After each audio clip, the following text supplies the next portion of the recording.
What's up, everyone? We just wrapped up the final weekend of the PLL season in the Tacoma Dome. First time the PLL has descended in the Pacific Northwest. It was a hit. Let's go around the league.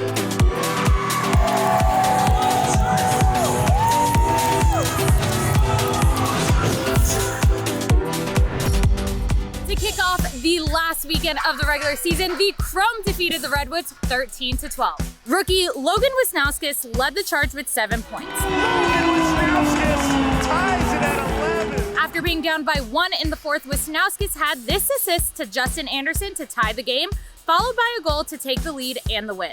Another rookie standout, Brendan Nickturn, had 4 points, which helped him finish the season with 39 points total, the most by a rookie in PLL history. After having a collective 7 wins in their first 3 seasons, the Chrome sit at number 2, headed into the postseason. We're just a big family. You know, this is the tightest team I've ever been a part of, but it's not done yet. We got to keep going to the playoffs. I think we're on a good track right now, so we just got to keep grinding.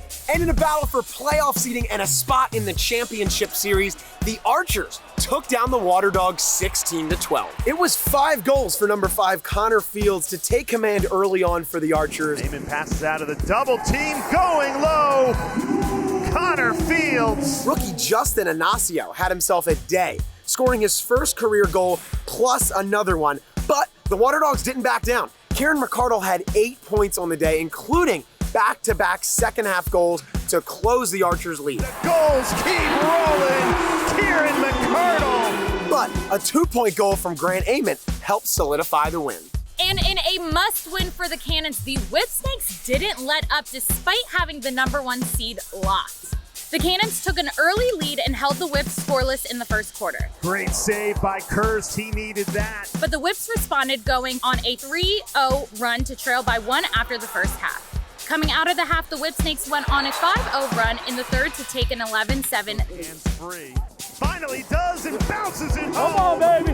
Matt Rambo doing Matt Rambo things. In a final push for the Cannons, Lyle Thompson and Ryan Drenner went back-to-back in goals, but the effort wasn't enough to take down the league leaders. Daddy's going hard, and it's always great when Zed goes hard.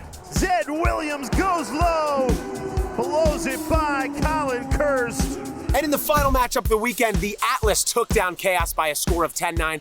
Both teams were coming off 2-game losing streaks heading into this one.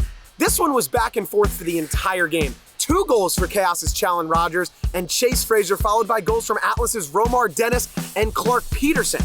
Chaos went on a 3-0 run to start the third to tie this thing 7-7. However, Jeff Teat and the Atlas crew had different plans here in the Tacoma Dome. Jeff Teat with this BTB has got to make SportsCenter top 10 this week. Teat goes behind the back. Are you kidding me?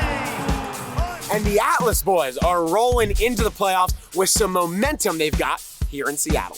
And now it's time for Champion of the Weekend. My champion goes to Brody Merrill, who played his 200th career field lacrosse game here in Tacoma in his 18 seasons, but his accolades don't end there. His 4 ground balls against the Whipsnakes tied Greg Grinlian for most ground balls in pro lacrosse history at 1,120. Hats off to Brody for all that he's accomplished and for being a trailblazer for professional lacrosse.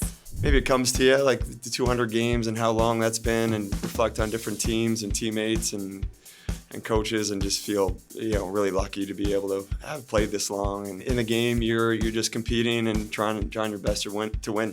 My champion of the week is going to Kieran McCardle of the Water Dogs. 8 points on the day, 4 goals, 4 assists, finishes the season with 42 points overall. That's second behind Mr. Lyle Thompson. On my rookie radar this week is Chrome's Logan Wisnauskas, a contender for Rookie of the Year. He had 7 points against the Redwoods, 4 goals, 3 assists, also scoring the game-winning goal for the Chrome. With space, scores Logan Wisnauskas, his 4th goal of the game.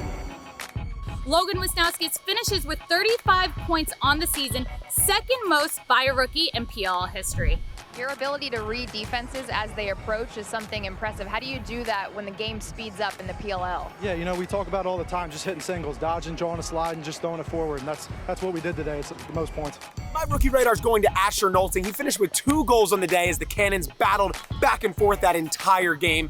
We've said Asher's name a lot on this segment this season, and that only means good things to come for this Cannons attackman. He's been a joy to watch. He also had this BT beat here in the Tacoma Dome. Takes advantage. Asher Knowlton, his second goal of the afternoon, and it's a beauty. Fantastic season for the Cannons attackman.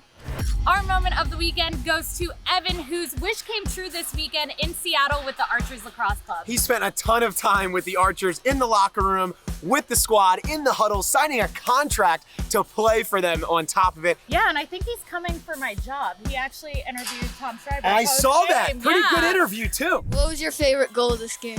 I guess just the last one. Grant put in a 2-pointer, let us breathe a little easier, right? It was a little hairy at the end of that game, and he gave us a little breathing room. So it was a great shot by Grant, good recognition.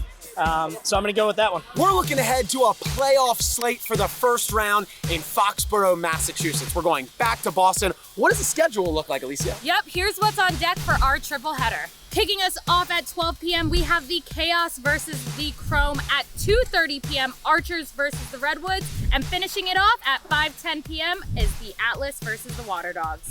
I've got my eye on this Archers-Redwoods matchups. Both of these teams have had skids and winning streaks throughout the season. Ton of star power on both those sides. And the fact that one of those teams is going to go home in the first round makes me a little sad, but it's going to make for some great lacrosse.